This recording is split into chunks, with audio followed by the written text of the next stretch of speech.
Good evening. So I am trained as a counselor, and by what I do right now, I don't think individuals would be able to discern that. I was reading an article last evening about Larry, actually, and he was called a roaming counselor. So my job is similar to what Larry does. And after having been trained as a counselor, after having gone through this 3 years of intensive training, I had this belief and opinion that I would have been put in this position to work in an office in a really nice, neat setting. I was anticipating that I would have folks come in, they would see a secretary, there would be some coffee there, maybe some tea, they would sit in a lounge on some sofa, and they would meet with me for 50 minutes, after which I would say, hey, go home and do some homework. But as things turned out, it hasn't been that way. And this is for good cause. Mental illness and homelessness, when you think about these two issues, they have the capacity to impact, significantly impact one's ability to relate to society.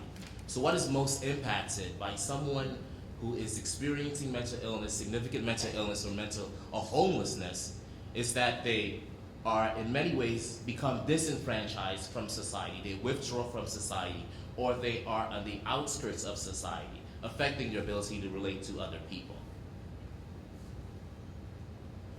The numbers, pretty daunting. If you take them out of context, 4,500 individuals found this year to be homeless in King County, which is 800 more than were found at the same time last year. That 35% of homeless individuals are experiencing some mental health crisis, and that this is consistent across the nation. 33% of homeless individuals have at least one untreated mental health conditions. Many of those suffer from schizophrenia, a really debilitating form of mental health, or bipolar disorder. Taken out of context, this would seem to be extremely daunting. Seattle is ranked number 7 in terms of homeless cities throughout the entire US, number 7, and 47 in terms of homeless beds.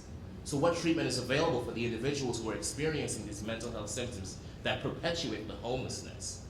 But as people of faith, we are expected, have the responsibility to respond to crisis with hope and faith.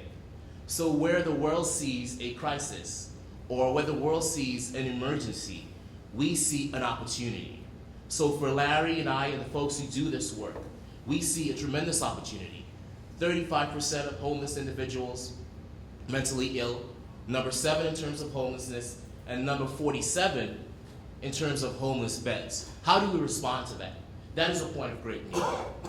Schizophrenia, extremely debilitating, a disorder that robs someone of the ability to think normally. It affects your mind, it fractures your mind.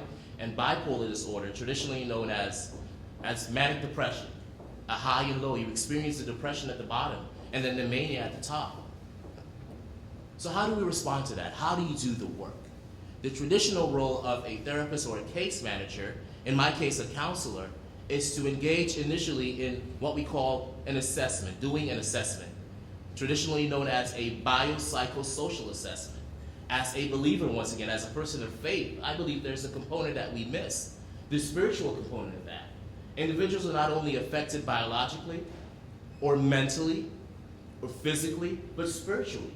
And how do we engage individuals at that level? And I think in many ways we miss that. Human relationship, the interaction that we have with individuals. We all do assessments daily. What does that look like? How are you doing? How's your day going? How have you been? What's going on? Those are assessment questions. And the responses often sound like, I'm feeling physically ill. My wife just left me. Or my son left for school. Or my dog just died. Those are assessment questions. So you're not a professional, but you're still assessing. And how do we engage in relationships? You are a gainfully employed, middle-class, Caucasian American walking past an African American who's been homeless on the street suffering with schizophrenia for 5 years. How do you engage with that person? Now I can look at the differences between me and this person, but there's so much more that make us similar as opposed to the things that make us different. This is another human being that feels and loves and hurts just like I do. So we come to this point of greatest need. What is that point of greatest need? So we see this cycle of need, and you see this assessment that we perform. And on the outskirts are homelessness, mental illness, medical illness, medical issues, or addiction. And then the existential questions, which are the spiritual. But in the middle of that, there's the issue of being human. That is the point of greatest need. The issues of life, the condition of being a human being. And how do I respond to that? We could choose to, and the world does this. The world responds to homelessness, it does. And I am expected to go out there and reduce the numbers of homeless individuals on the street. And Larry's charged with going out there and finding solutions to the daunting numbers that we face concerning mental health beds and the issues of finding jobs for folks who are unemployed. Well, all of those issues are human issues. How do we respond to that? Case management. Jackie, let's go find this person some housing. Psychiatric services or counseling, medical care, spiritual guidance. But grace. I respond to human beings in grace and with grace. It is the only means by which I can sustain doing this work. Because of myself, I hate it. I hate clients who lie to me. I don't hate the clients, but I hate being lied to. And I hate individuals harming themselves and hurting themselves. So of myself, I am unable to sustain the hope.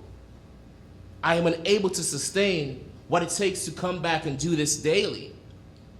But understanding the grace that God has given me, and that is my responsibility to give out to others, I can respond to another human being, not a homeless person, not an addict, not a person who is medically ill, but a human being. And in that interaction, all barriers are taken away. So what are we called to do? And what are you called to do? As folks who are not mental health professionals, not social workers, not psychologists, what can we do? True friendship. Engaging individuals from the perspective and from the position of wanting to be in true relationship. Interaction with homeless people, what it looks like, predominantly is walking past and saying, no, I don't have any money, or here's a dollar bill, or here's $5, get something to eat. I had a guy say to me one time, every night I lay down, he's homeless, I see the face of everyone who walked right past me. And I had never considered that. Unconditional positive regard. What does that look like?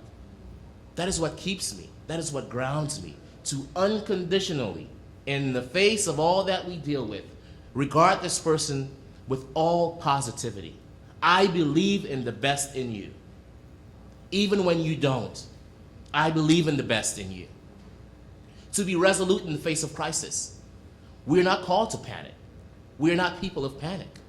Because our faith should not be in man, but in God. And if my faith is in God, how can I respond to the words of man in panic when I have a God who says that everything will be all right? He's given me a spirit of power and love and a sound mind and not fear.